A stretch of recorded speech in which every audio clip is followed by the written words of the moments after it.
तमाम exit poll Haryana में कांग्रेस की सरकार बनते हुए दिखा रहे थे, लेकिन चुनाव के रुझान और परिणाम कुछ अलग ही कहानी बयां कर रहे हैं। आखिर 10 सालों की एंटी इनकम्बेंसी के बाद बीजेपी तीसरी बार हैट्रिक कैसे लगाने जा रही? अभी तक के जो रुझान आ रहे हैं, जो परिणामों में बदल रहे हैं, उसमें बीजेपी बहुमत के आंकड़े को पार करती हुई दिख रही है, तो वही कांग्रेस काफी पीछे ठिठकती हुई नजर आ रही। हरियाणा के इस खेल को समझने के लिए हम 5 पॉइंटर्स को समझेंगे, जिससे हरियाणा की राजनीति में ये खेल कैसे हुआ और बीजेपी हैट्रिक लगाती हुई कैसे दिख रही है, तमाम राजनीतिक पंडित क्यों गलत साबित होते नजर आ रहे हैं, इसे हम समझेंगे। हरियाणा की राजनीति में जाट वर्सेस अन्य का मुद्दा बीजेपी ही लेकर आई। भूपेंद्र सिंह हुड्डा की अगुवाई में कांग्रेस का सारा फोकस जाट वोट को इकट्ठा करने की तरफ था। जाट समुदाय की आबादी हरियाणा में 27 से 28% है। हरियाणा में सत्ता की चाबी हमेशा से जाट समुदाय के पास रही। बीजेपी ने पिछले 10 साल में हरियाणा में नॉन जाट मुख्यमंत्रियों के साथ सरकार चलाई, यानी बाकी बचे हुए 72 से 73% वोटर्स को बीजेपी ने अपने पाले में करने की पूरी कोशिश की। जाट वोटर्स के लिए उनके साथ सहयोगी दुष्यंत चौटाला भी थे। हालांकि परिणामों में दुष्यंत चौटाला की पार्टी जेजेपी की लुटिया डूबती हुई नजर आ रही। मनोहर लाल खट्टर हो या नायब सैनी, बीजेपी ने 2 नॉन जाट मुख्यमंत्रियों को सामने लाकर कांग्रेस की जाट पॉलिटिक्स के बरक्स एक नई राजनीतिक जमीन तैयार करने की कोशिश की। तमाम एग्जिट पोल में हरियाणा में कांग्रेस की सरकार आती हुई दिख रही थी। भूपेंद्र सिंह हुड्डा और कुमारी शैलजा में मुख्यमंत्री बनने को लेकर तनातनी देखने को मिल रही थी, लेकिन रुझान और नतीजे इस ओर इशारा कर रहे हैं कि नॉन जाट आबादी को गोलबंद करने में बीजेपी ने कामयाबी हासिल कर ली। बीजेपी ने इन चुनावों में नई राजनीतिक जमीन भी तलाशी। चुनाव के अब तक के जो रुझान और नतीजे सामने आ रहे हैं, उनमें अगर टोटल वोट प्रतिशत की बात करें तो कांग्रेस इस वक्त बीजेपी से आगे है। दोनों दलों में करीब 1% का अंतर है, लेकिन फिर भी बीजेपी जहां 50 सीटों पर कामयाबी दर्ज करने की तरफ बढ़ रही है, वही कांग्रेस 34 से 36 के बीच झूल रही। सवाल यह है कि 10 सालों की सरकार चलाने के बाद जब ये कहा जा रहा था कि अधिकांश आबादी बीजेपी सरकार को बदलना चाहती है, तब बीजेपी ने जमीनी स्तर पर नए समीकरण तैयार किए। बीजेपी ने 2 इलाकों पर विशेष तौर पर फोकस किया। Industrial area grand trunk Karnal road को अंबाला से पानीपत तक ले जाकर पार्टी ने इस इलाके को विकास के नए सपने दिखाए। एक के बाद एक महत्वाकांक्षी प्रोजेक्ट शुरू हुए। इसका फायदा चुनावों में भी मिलता हुआ दिख रहा है। इसके अलावा दक्षिणी हरियाणा, जिसे अहिरवाल भी कहा जाता है, वहां बीजेपी ने विशेष तौर पर फोकस किया। अहिरवाल में यादव आबादी बड़ी संख्या में रहती है। बीजेपी ने इस इलाके में भी अच्छी खासी मेहनत की है। इन 2 इलाकों को साध कर बीजेपी ने बाकी इलाकों के नुकसान को कम करने की कोशिश की, जो सफल होती हुई नजर आ रही। इसके अलावा एक बड़ी वजह रही कांग्रेस की अंदरूनी कलह। हरियाणा में कांग्रेस की पहली लड़ाई खुद से थी। ये लड़ाई सतह पर भी आई और मीडिया की सुर्खियों में भी।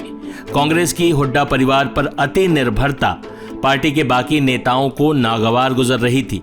कुमारी शैलजा हो या रणदीप सिंह सुरजेवाला, दोनों नेता असंतुष्ट बताए जा रहे थे।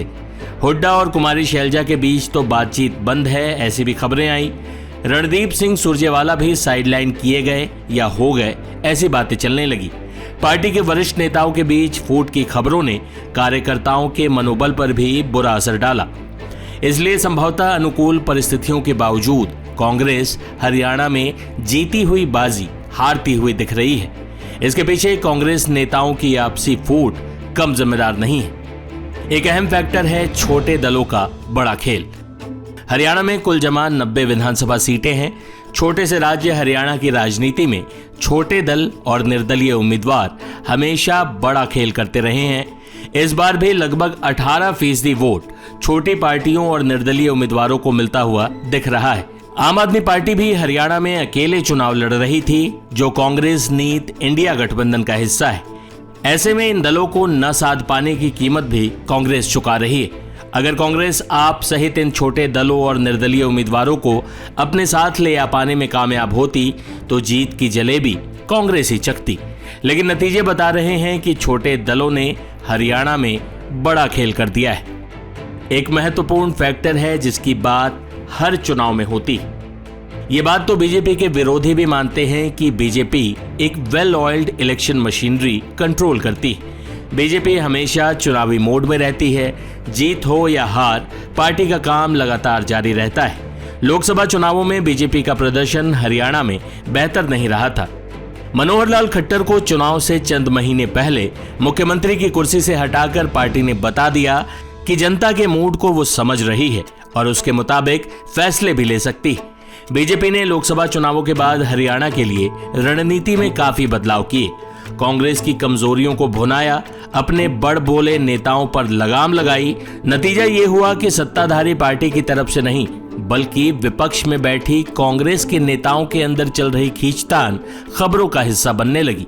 बीजेपी ने हरियाणा में अपने चुनावी अभियान को बदलकर नए इलाकों पर फोकस कर और कांग्रेस की कमजोरियों का फायदा उठाकर बाजी पलट दी है। कांग्रेस की जीत की मुनादी तमाम एग्जिट पोल्स कर चुके थे, लेकिन बीजेपी की इलेक्शन मशीनरी चुपचाप अपना काम कर रही थी। अब चुनाव परिणामों में बीजेपी की इलेक्शन मशीनरी की रणनीतिक कुशलता की कामयाबी दिख रही है। अंतिम परिणाम देर शाम तक आएंगे, लेकिन जो रुझान है उसके हिसाब से हरियाणा में बीजेपी हैट्रिक लगाती हुई दिखाई दे रही है। तमाम चैनल्स पे देखिए, पहली बार होता हुआ दिख रहा है कि चैनल्स अपने रिपोर्टर्स के जो आंकड़े आते हैं काउंटिंग सेंटर से वो नहीं दिखा रहे, चुनाव आयोग के आंकड़ों पर निर्भर कर रहे हैं। और चुनाव आयोग के आंकड़े चौथे या पांचवें छठे राउंड के दिखा रहे हैं, जबकि हमारे कंट्रोल रूम से 11 राउंड के आंकड़े आ चुके हैं।